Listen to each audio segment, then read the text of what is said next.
നമസ്തേ. സായം സന്ധ്യയിലേക്ക് എല്ലാവർക്കും സുസ്വാഗതം.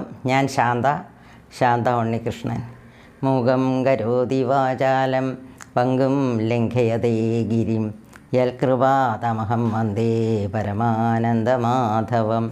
വസുദേവസുതം ദേവം കംസചാണൂരമർദ്ദനം ദേവകീ പരമാനന്ദ കൃഷ്ണം വന്ദേ ജഗദ്ഗുരും.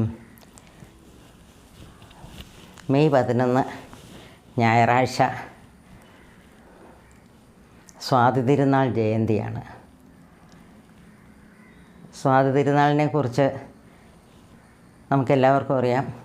അദ്ദേഹം വലിയൊരു സംഗീതജ്ഞനായിരുന്നു. സംഗീതകൃതികൾ ഇഷ്ടം പോലെ രചിച്ചിട്ടുള്ള ആളാണെന്ന്.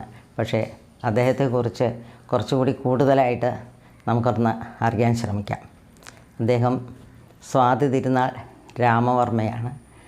ചോതി നക്ഷത്രത്തിൽ ജനിച്ചത്, അതായത് സ്വാതി നക്ഷത്രത്തിൽ ജനിച്ചതുകൊണ്ടാണ് അദ്ദേഹം സ്വാതി തിരുനാളായത്. നമ്മൾക്കറിയാലോ, തിരുവിതാംകൂർ രാജാക്കന്മാരെല്ലാവരും അങ്ങനെ അനിഴം തിരുനാൾ, കാർത്തിക തിരുനാൾ, ചിത്തിര തിരുനാൾ, ഇങ്ങനെയാണ് നമ്മൾ അവരുടെ പേരുകൾ കേൾക്കാറുണ്ട്. ഇദ്ദേഹം ഈ സ്വാതി നക്ഷത്രത്തിൽ ജനിച്ചതുകൊണ്ടാണ് സ്വാതി തിരുനാൾ രാമവർമ്മയായത്. അദ്ദേഹത്തിൻ്റെ അച്ഛൻ ചങ്ങനാശ്ശേരി ലക്ഷ്മി വിലാസത്തിൽ രാജരാജവർമ്മയായിരുന്നു. രണ്ടാമത്തെ മകനായിരുന്നു നമ്മുടെ സ്വാതി തിരുനാൾ. അദ്ദേഹത്തെ ഗർഭശ്രീമാൻ എന്നും കൂടി പറയുന്നുണ്ട്. കാരണം ഗർഭത്തിൽ നിന്നും പുറത്തു വരുന്നതിന് മുമ്പ് തന്നെ അദ്ദേഹത്തിന് രാജപദവി വന്നു ചേർന്നു.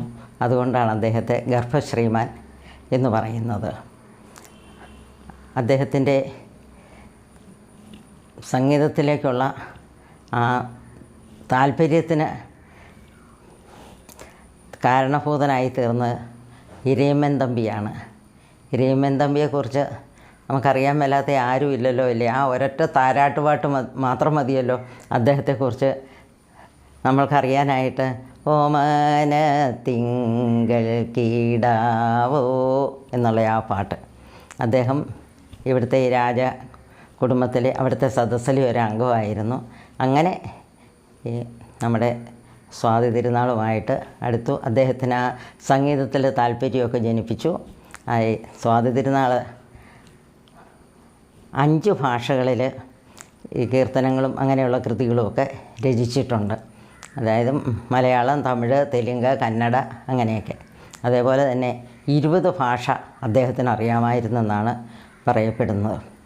ഒന്ന് ആലോചിച്ച് നോക്കൂ, എത്ര വലിയൊരാളായിരുന്നു അദ്ദേഹമെന്ന്. 1813 അദ്ദേഹം ജനിച്ചത്, ഏപ്രിൽ 16 അതേസമയം 1846 ഡിസംബർ 25 നാട് നീങ്ങുകയും ചെയ്തു. അതായത് വെറും 33 വർഷമാണ് അദ്ദേഹം ഈ ഭൂമുഖത്ത് ജീവിച്ചിരുന്നത്. ഇനി അദ്ദേഹം ചെയ്ത കാര്യങ്ങൾ കേട്ട് കഴിഞ്ഞാൽ നമുക്ക് അത്ഭുത പരതന്ത്രരാവാതെ ഒരു വഴിയുമില്ല. കാരണം അദ്ദേഹം 16 വയസ്സിൽ നമ്മുടെ തിരുവിതാംകൂറിൻ്റെ ഭരണാധികാരിയായി, രാജാവായി. അദ്ദേഹത്തിൻ്റെ ഭരണപരിഷ്കാരങ്ങൾ നമുക്ക് ഓരോന്നായിട്ട് ഒന്ന് ചിന്തിക്കാം. ആദ്യത്തേത് പറയാം. അദ്ദേഹം സെൻസസ് ഉണ്ടല്ലോ, നമ്മൾ ജനസംഖ്യ കണക്കെടുക്കുന്നത്. ഈ ഭാരതത്തിൽ ആദ്യമായിട്ട് ഒരു രാജ്യത്ത്, ഒരു നാട്ടുരാജ്യത്ത്, അന്ന് നാട്ടുരാജ്യങ്ങളായിരുന്നു ഇതൊക്കെ, ഈ ഒരു നാട്ടുരാജ്യത്തിൽ ഇങ്ങനെ ജനസംഖ്യ കണക്കെടുത്തത് ഈ തിരുവിതാംകൂർ ഇദ്ദേഹത്തിൻ്റെ നേതൃത്വത്തിലായിരുന്നു. പിന്നെ ഒരു നിയമസംഹിതയുണ്ടാക്കി. അതേപോലെ തന്നെ ഈ പെറ്റി കേസുകളും അതേപോലെ തന്നെ പോലീസ് കേസും ഒക്കെ കൈകാര്യം ചെയ്യാനായിട്ട് മുൻസിഫ് കോടതി ഉണ്ടാക്കി. അതുപോലെ നമ്മുടെ നികുതി പിരിവിന് വേണ്ടിയിട്ട് അദ്ദേഹം ഒരു കൃത്യമായിട്ടുള്ള ഒരു ഭരണം കാഴ്ചവെച്ചു. അതായത് വരവിനനുസരിച്ച് നികുതി പിരിക്കുക എന്നുള്ളത്. ഇപ്പം നമ്മൾ പറയുന്നില്ല ഇൻകം ടാക്സ്, അതായത് ഇൻകത്തിനനുസരിച്ച് ടാക്സ് കൊടുക്കുക. അത് നടപ്പാക്കിയത്, തിരുവിതാംകൂറിൽ നടപ്പാക്കിയത് അദ്ദേഹമാണ്. അതേപോലെ തന്നെ ഒരു പബ്ലിക് ലൈബ്രറി സ്ഥാപിച്ചു. പോരാ, അദ്ദേഹം ഇവിടെ ഇംഗ്ലീഷ് വിദ്യാഭ്യാസം കൊണ്ടുവന്നു. ഇങ്ങനെ പറഞ്ഞാൽ അനവധി പരിഷ്കാരങ്ങൾ അദ്ദേഹത്തിൻ്റെ ഈ ചെറിയ സ്പാൻ ഓഫ് എന്നുവെച്ചാൽ ആ ചെറിയ ഇടവേളയിൽ ഇദ്ദേഹം ഈ രാജ്യം ഭരിച്ച ഇടവേളയിൽ അദ്ദേഹം ചെയ്ത ചില പരിഷ്കാരങ്ങളൊക്കെയാണ് ഞാനിവിടെ പറയുന്നത്. എൻജിനീയറിംഗ് ഡിപ്പാർട്ട്മെൻറ്റ് ഇവിടെ കൊണ്ടുവന്നു. അതിനുമുമ്പ് ഇവിടെ എൻജിനീയറിംഗ് ഡിപ്പാർട്ട്മെൻറ്റ് ഇല്ല.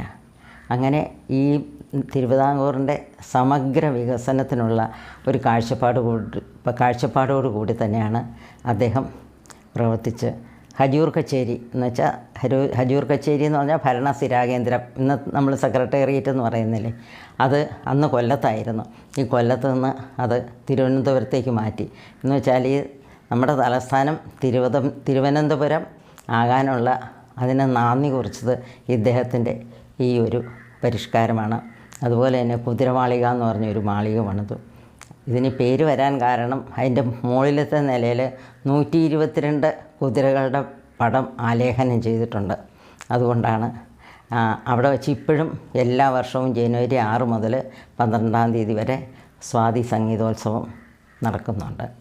അപ്പം ഒരു രാജാവിലെ കലാകാരനും കലാകാരനിലെ രാജാവുമായിരുന്നു അദ്ദേഹം എന്ന് പറയുന്നതിൽ യാതൊരു തെറ്റുമില്ല. അങ്ങനെ ബഹുമുഖ പ്രതിഭയായ നമ്മളുടെ സ്വാതി തിരുനാൾ രാമവർമ്മ മഹാരാജാവിനെ നമ്മുടെ പോസ്റ്റൽ ഡിപ്പാർട്ട്മെൻറ്റ് ആദ്യമായിട്ട് ഒരു രാജാവിൻ്റെ പേരിൽ സ്റ്റാമ്പ് ഇറക്കിയത് സ്വാതി തിരുനാൾ രാജാവിൻ്റെ പേരിലാണ്. ഇങ്ങനെയുള്ള ആ രാജാവിൻ്റെ ജയന്തിയാണ്, ജനിച്ച ദിനമാണ് ഈ ഞായറാഴ്ച. നമ്മൾ അദ്ദേഹത്തെയൊക്കെ വേണ്ട വിധത്തിൽ മനസ്സിലാക്കിയിട്ടുണ്ടോ, അദ്ദേഹത്തിൻ്റെ കഴിവുകൾ മനസ്സിലാക്കിയിട്ടുണ്ടോ, അദ്ദേഹം ഈ രാജ്യത്തിന് വേണ്ടി ചെയ്തതിനെ നമ്മൾ അംഗീകരിച്ചിട്ടുണ്ടോ എന്നുള്ളതൊക്കെ നമുക്ക് ചിന്തിക്കേണ്ട ഒരു കാര്യമാണ്. ഈ ജയന്തി ഇതുപോലെ ആഘോഷിച്ചാൽ മതിയോ എന്നും കൂടി നമ്മൾ ഒന്ന് ചിന്തിക്കേണ്ട കാര്യമാണ്.